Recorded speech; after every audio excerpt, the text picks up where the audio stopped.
Hi, Heather here, and I wanted to do something a little different. I'm going to begin by saying that the channel has been a little bit inactive, and my original mission was to offer kids yoga classes online, which I'm still going to do. I'm just waiting on a few things to fall in line, and then there will be a regular schedule of online kids yoga classes. Now, that said, we are a nonprofit specializing in kids yoga and mindfulness and teaching that to kids and adults, how they can teach that to kids. But we also specialize in mindful education and conscious parenting. And with that said, a lot of my experience is in homeschooling. So I'm going to be doing a series of homeschooling videos that hopefully help you feel supported, give you some information, and start a discussion. So with this first video, I asked in my group on Facebook, and if you're not a part of it, I invite you to join. It's a really supportive, wonderful, fun group of parents and caregivers who just want to bring more mindfulness and bring more intentional parenting and learning to their kids. So I asked a question about what are some common back to school or not back to school struggles, so if you homeschool. And one of my longtime students answered that consistency was really difficult for her. And I feel this deep in my soul, especially as when I was early in my journey in homeschooling. And I wanted to make the first video in the series about consistency. So again, bear with me because I usually do like TikToks and live videos on Facebook and not really YouTube, but I really want to start doing YouTube because I feel like it can reach more people, right? So I do have my little sticky notes so I stay on topic and so I remember what my points are for you to better help you. But the first things first that I want to say about when you are homeschooling, consistency can be really difficult, especially if you are neurodivergent yourself or your kids are, if you are busy, if you are a military family, if you haven't quite found the style of homeschooling that works for you, or if you don't align to just one style. And what I mean by style, I mean like unschooling or eclectic or more traditional classic homeschooling or Charlotte Mason. So maybe there's not one style that you just identify with, and it can be really difficult because you get locked into, even before you can even begin the schooling part, you get locked into like, well, what am I?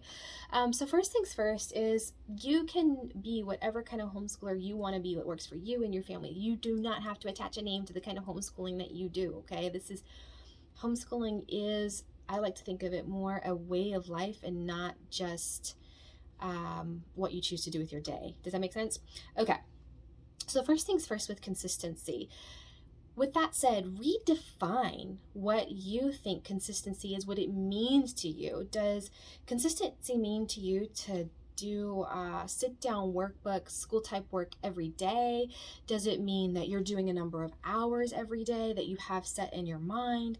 Does it mean subject-specific to you? Is there something that you feel like you daily should cover in a more formalized, official way? Or does it mean to you, no, none of that? It just means that every day I devote a little bit of time to reading, or some objective skills I want them to have, or being more present with them, or making sure they're signed up for an online class or an extracurricular. So this is something you have to reflect on and really delve deep into your own goals and desires of what you feel for your family and determine what does consistency mean to you. You can redefine that. And then along that lines, why is consistency important to you? Is it because it's your own anxiety, feeling like you're not doing enough and feeling guilty, especially if you lean more towards that unschooling or radical unschooling life because it works for your lifestyle and for your kids, but maybe you grew up in public school or more traditional type schooling and it feels almost quote unquote wrong to you, and so you have this internal struggle of, am I doing enough for my kids?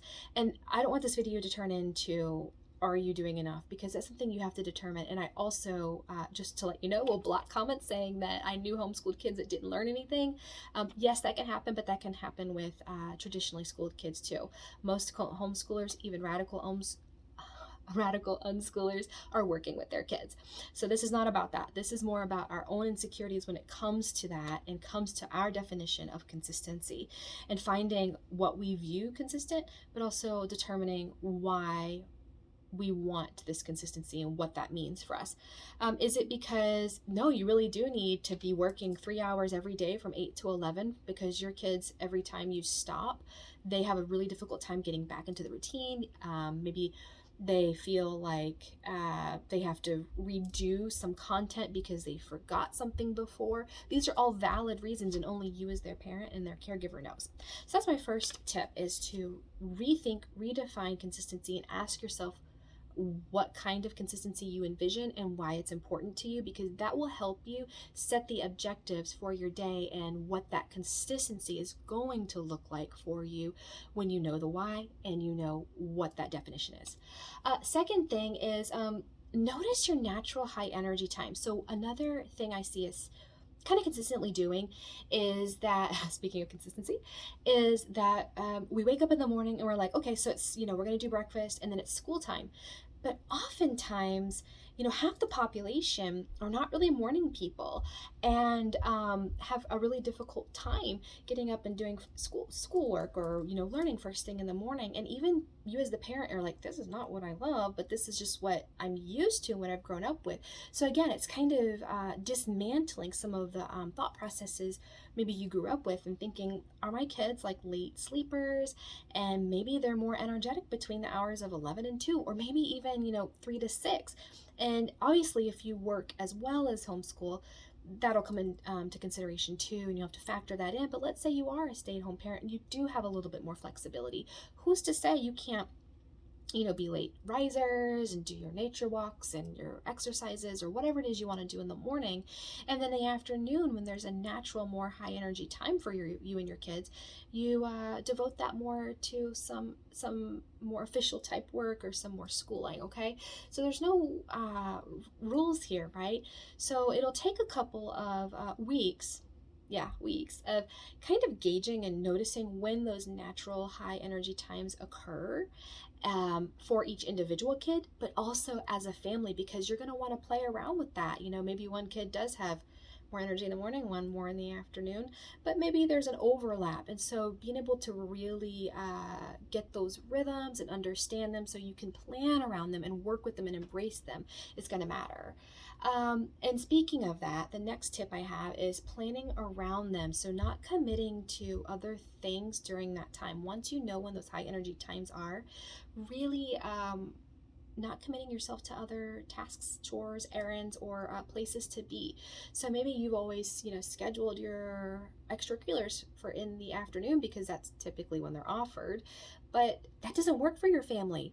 Schedule those for the morning, or take one day and schedule those and decide and be okay with that day. We're probably not going to do as much official schoolwork because we're going to do our extracurriculars. That's okay too.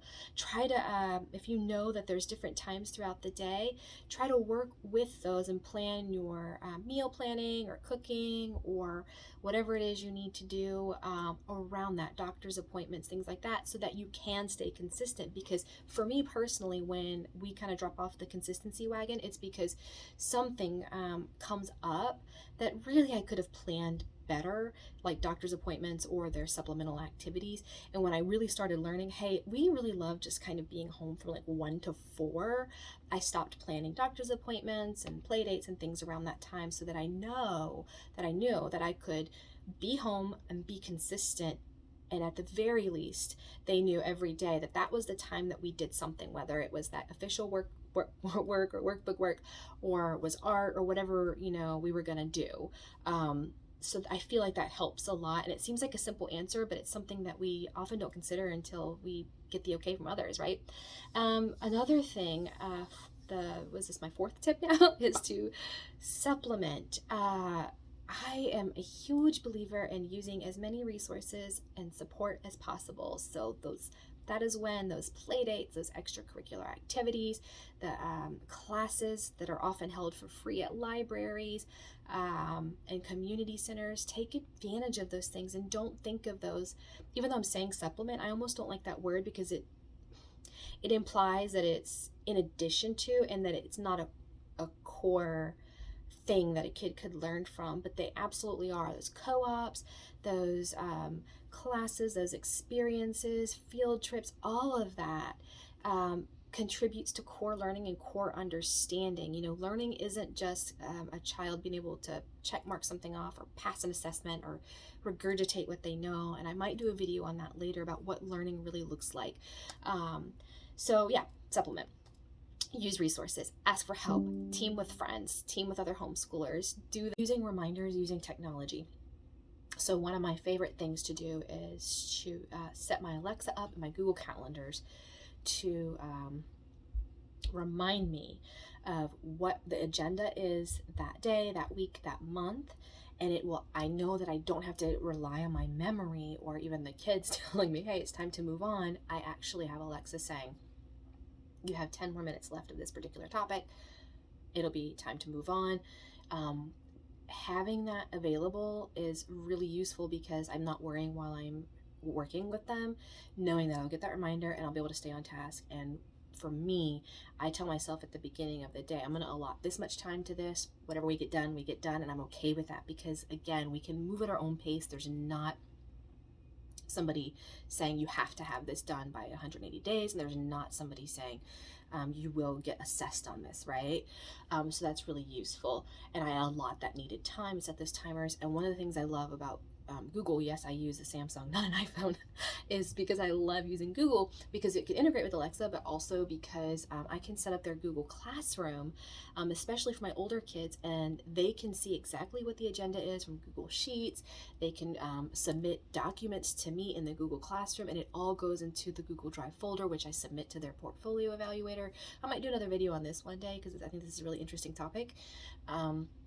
But doing all that integration, that automation allows us to stay consistent, because then I don't have to worry about the tedious part of homeschooling that I don't love, which is like file keeping and timing things. It's already done. It's all automated. It makes us happier and the job a little easier just to really sit down and work with them. So those are my tips for consistency. I'm just going to review them really quickly. They are: redefine consistency and ask yourself, what is consistency to you and your family and why it's important, and figuring that out so you can better meet your kids' goals and you can remain consistent in the way that works for you. My second tip is notice natural high energy times, embrace them and work with them. 3, plan around those. Do not commit to other things, small or large, tasks, errands, anything else during those high energy times. 4, get support and supplement, and do not think of those things as add-ons, but as the core learning that your child needs. And then 5, set reminders and use automation. So I hope this video is helpful. If you are new to homeschooling and you have questions, please place your comments below. I have been homeschooling now for 11 years. I have a degree in education and have been helping others homeschool for 6 years, I think now. I'm also going to link our homeschool planner. It is specifically for neurodivergent parents and neurodivergent kids who it's very open-ended, and you can use the planner how it works for you. It helps with this consistency a bit, and I'll link it below. Please feel free to download it. I hope it's helpful. Please put your comments below, and I would love a share on this video because I want this channel to be supportive and helpful to as many people as possible. All right, bye everybody.